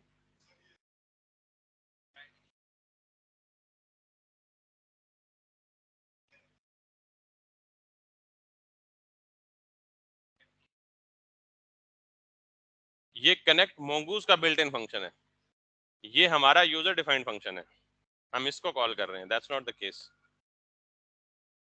ठीक है, सो लेट अस सी।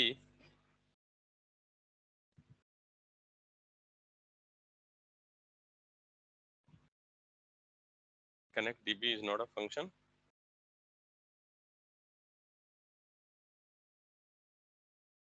हमने मोंगूज इंस्टॉल किए, yes we did install the Mongoose, और मोंगूज आ गया।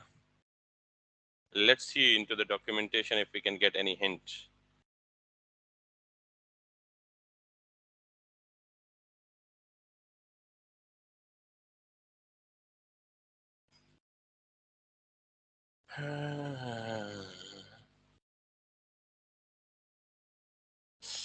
अच्छा, बजाय अभी थोड़ा सा टाइम की भी शॉर्टेज है, तो let me just quickly go to the one of the existing projects और उससे हम कंसल्ट कर लेते हैं, बजाय इसके कि हम 5 मिनट लगा के, ऑब्वियसली टाइम होता तो वो भी काम कर लेते, but we don't have enough. मन बैच 6 आपका ही था ना? ओके, इससे पिछले में होगा कहीं, KFC बैच 5 फ्रंट एंड, मन batch 4, so maybe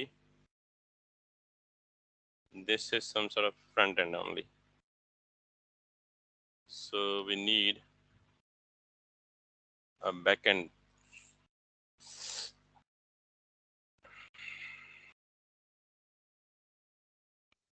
Back front end ES6 filters batch 4 KFC server, maybe ये हो, no, ये सर्वर भी नहीं है। क्लाइंट सर्वर एडमिन, इसमें क्या है? इसमें कुछ भी नहीं है, इसमें भी कुछ नहीं है, and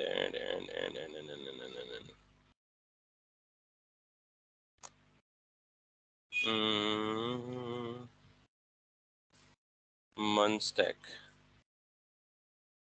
backend server mongoose.connect, this.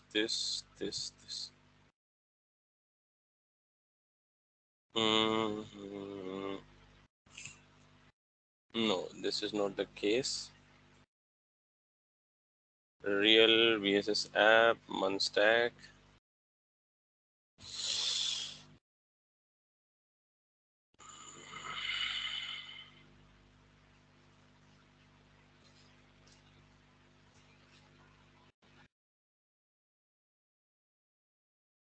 KFC admin.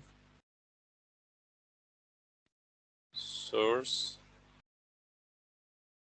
sidebar, not KFC admin, project 1. Again front end, KFC server, that's not admin भी नहीं, Sami and Uzair.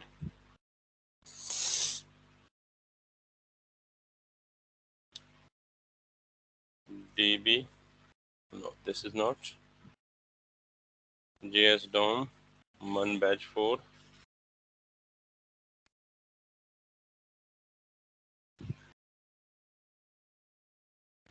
T backend config database. Yes.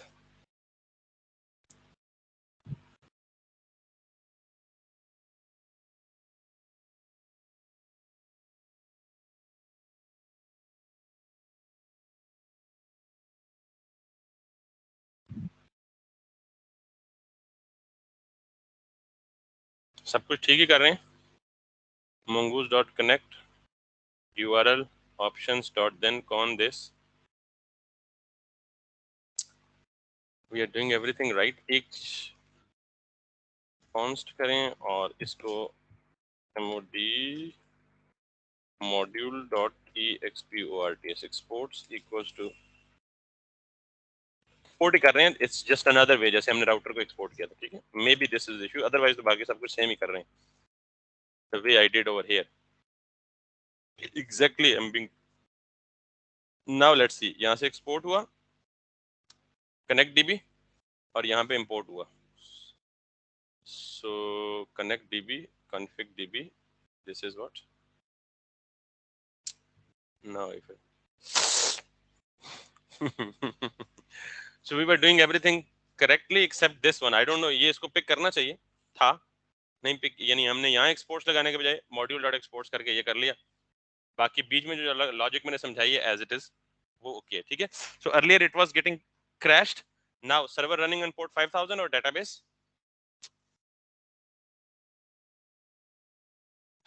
अब इतना बहुत हो गया मेरे ख्याल में, क्योंकि अब मैंने बनाना है स्कीमा, और स्कीमा की एक अलग आखिरी रॉकेट साइंस है डेटाबेस की. स्कीमा बना के हम डेटाबेस में रिकॉर्ड इंसर्ट करेंगे और रिकॉर्ड फेच करेंगे, जो कि हम कल करेंगे. So our database is connected successfully. You have to understand the database thoroughly. हो सके तो ये मेरी वीडियो देखें, हो सके तो खुद भी एक्सप्लोर करें कि माई एसक्यूएल और नो एसक्यूएल, सॉरी एसक्यूएल और नो एसक्यूएल में क्या फ़र्क है. और ये जो टर्मिनोलॉजीज मैंने 4-5 बताई हैं, डॉक्यूमेंट कलेक्शन, फिर डेटाबेस की कनेक्टिविटी कैसे की, और उस कनेक्टिविटी को करके मैंने अपने सर्वर पे या अपने उस पे कॉल कैसे किया इसको सर्वर पे. और फिर at the end of the day हमारे पास ये दोनों चीज़ें चल रही हैं. सर्वर रनिंग ऑन पोर्ट 5000, ये मैसेज हमें कहाँ से मिल रहा है, सर्वर रनिंग ऑन पोर्ट 5000. और दूसरा मैसेज हमें मिल रहा है जी डेटाबेस कनेक्टेड. ये मैसेज हमें कहाँ से मिल रहा है, डेटाबेस कनेक्टेड. ऑब्वियसली ये तभी चला है जब ये mongoose डॉट कनेक्ट और ये उस यूआरएल के साथ, यानी जो हमने लोकल हाउस में सेव किया उसके साथ कनेक्ट हो गया. So before we move, we finally, ताकि मुझे कल आके दोबारा नए सिरे से काम शुरू ना करना पड़े, हम इसको क्या कर लेते हैं, गिट कर लेते हैं. ठीक है. So git init init add dot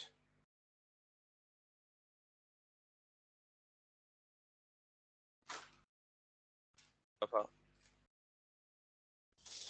ये इतना टाइम क्यों ले रहा है पता है, ये सारे नोड की फाइल्स को भी अपलोड करने के चक्कर में लगा हुआ है.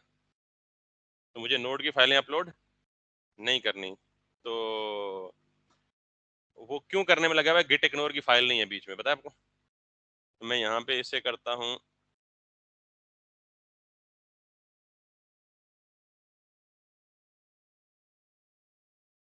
देखें गिट की फाइल ही नहीं है बीच में. So let me check and verify if इस गिट को डिलीट कर दें और वापस आ जाएं. Everything is back, no git shit. ठीक है. अभी भी इसको रिवर्ट करना चाहिए. Let's open it again. ये तो आपको पता है ना कि ये गेट की सारी चेंजेस कहाँ से उठाता है, गेट के फोल्डर से। गेट का फोल्डर मैंने डिलीट कर दिया, तो अब ये सोर्स पैनल खाली होना चाहिए, सोर्स पैनल में कुछ भी, ये खाली हो गया, ठीक है। अब मैं यहाँ पे सबसे पहले क्या करूंगा, dot git IGNORE, git ignore में मैं क्या एंट्री कर दूंगा, /NODEMODULES, नोड मॉड्यूल्स। इसका मतलब ये है, गेट इग्नोर में ये एंट्री का मतलब ये है कि नोड मॉड्यूल्स को क्या कर दो, इसको अपलोड नहीं करना, ठीक है। सो इसमें और भी बहुत सारी चीजें होती हैं गेट इग्नोर में, तो बजाय इसके कि मैं, क्योंकि मुझे गेट इग्नोर की सारी एंट्रीज याद तो नहीं है, तो मैं यहाँ से गेट इग्नोर की फाइल को कॉपी कर लेता हूँ। इसमें भी दो ही एंट्रीज है, नोड मॉड्यूल्स और वैसे आप गिट इग्नोर को कमांड के जरिए भी क्रिएट कर सकते हो, कमांड लाइन के जरिए भी। Let's see, create git ignore, ये चीजें भी आपको चले पता होना चाहिए।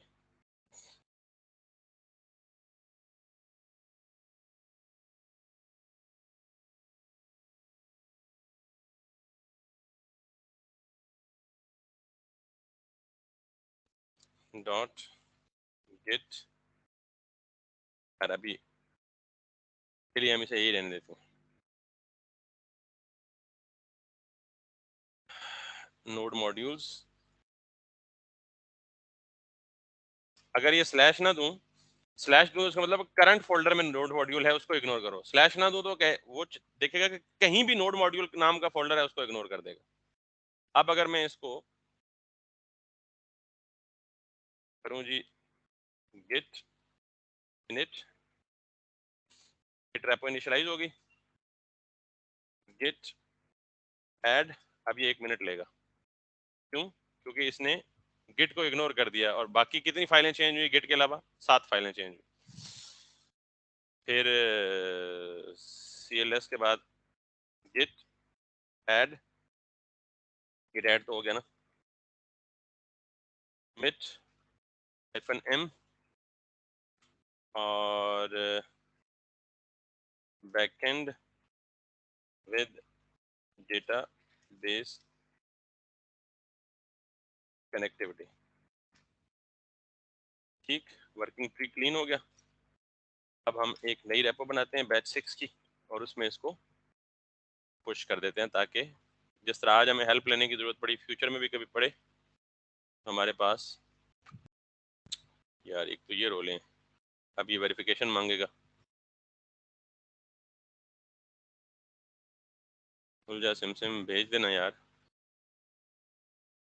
yes.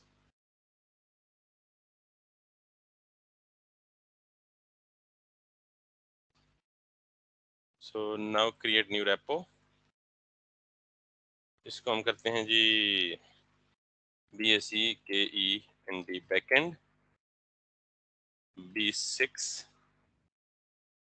ठीक, दिस कमिट भी हो गया, गिट ब्रांच मेन चलानी है हमने, ये भी चल गई। फिर गिट ब्रांच रिमोट चलानी है हमने, ये भी चल गई। फिर गिट पुश मेन ओरिजिन चलानी है हमने, ये भी चल गई। और now you can have this code as well from the GitHub repo, जिस गिटहब रेपो का नाम क्या है, नहीं हुआ, कुछ गलत हुआ, unable to access this, the requested return error,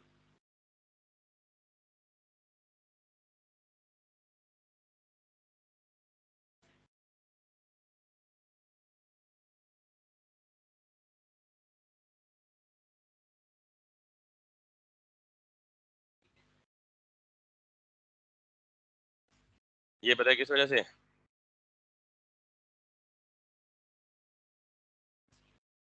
git config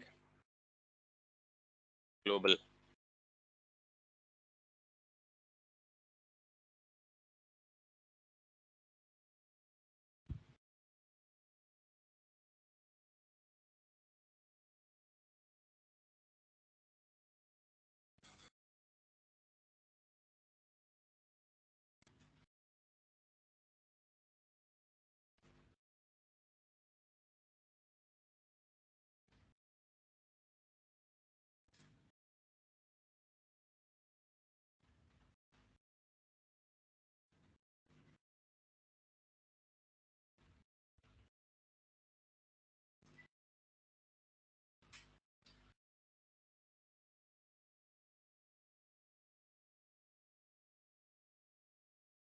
ये क्यों दे रहा है यार? अबरार अवान,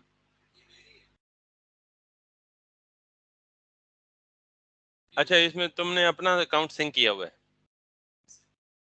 ये जिस तरह मैं कर रहा हूँ ना, इस तरह तुमने अपना अकाउंट सिंक किया हुआ है ना, अपना यूजर नेम ग्लोबली सिंक किया हुआ है इस सिस्टम के अंदर।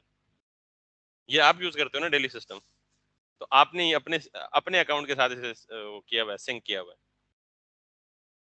अब मुझे नहीं पता कि उसको मैं अपने नाम के साथ कैसे करूं, लिहाजा आप इसको बेहतरीन और शॉर्टकट हल पता है क्या है? क्योंकि इस वक्त टाइम भी कम है, नोड मॉड्यूल को छोड़ के जबरदस्ती कर लें इसके साथ, और इसको मैं जिप कर देता हूँ। BACKEND और B6, कल इसकी मिन्नतें करेंगे। अभी चूंकि मुझे असल में थोड़ी सी अर्जेंसी भी है। Upload existing file, choose this B6। ठीक, तो आपको चाहिए हुआ तो SDR getup.com/SDR Yasir backend B6 पे पड़ा हुआ है, ठीक है। और ये रिकॉर्डिंग भी ऑब्वियसली हो रही है। किसी का कोई क्वेश्चन हो जी ऑनलाइन वालों, आपको कोई कंसर्न, कोई प्रॉब्लम, कोई क्वेश्चन?